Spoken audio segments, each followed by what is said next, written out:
Jesus cares about our physical needs. Right? Jesus cares about us and everyone else. For as Jesus' followers, he calls on us to feed the hungry, right? Visit the sick, visit the prisoners, clothe the naked, right? Be kind to the strangers, invite people. And so he cares about our physical needs. But at the same time, he wants those who seek for physical needs to move beyond. As we recall, last Sunday's gospel was when Jesus met the basic of with the multitude of food. Right? The last Sunday's gospel with feeding with the bread and the fish, the multiplications. And so that's our basic need, right? We just need food and water. That's all we need. And so the people came to Jesus in today's gospel, seeking for him for more food. Who wouldn't, right? We too, if we get free food, we will come back. But Jesus is playing a game in which all the kids nowadays, or even back in my time, right, which is for most of you not that far away, used to play is the game of hide and seek. And that's what Jesus is doing to these people. He's forcing them to seek for him. He's forcing them to seek out for Jesus to feed them. And using that, he fed them with the knowledge of eternal life.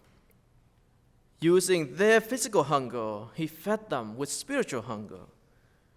God cares about our physical being, but he cares more about our spiritual being, our spiritual body. And so the gospel, as Jesus said, work for the food that endures eternal life. He's calling us to attend to the deep hunger of our lives. It's easy for us to not ignore when we are hungry, when we are thirsty, right? When we are hungry and thirsty, we just want to eat. It's hard to ignore that.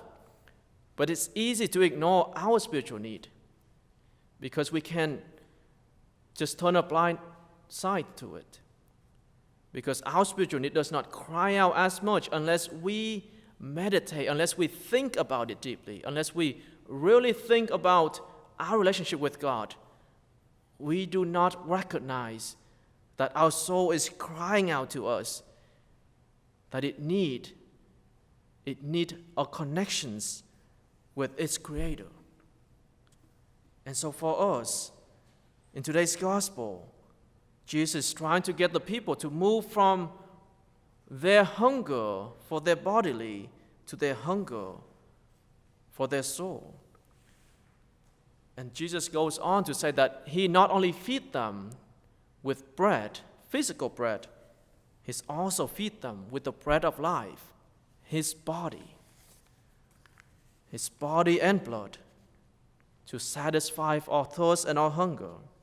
And so when Jesus says in the gospel, work for the food that endures to eternal life, the crowd asks the questions that almost all of us ask. What must we do?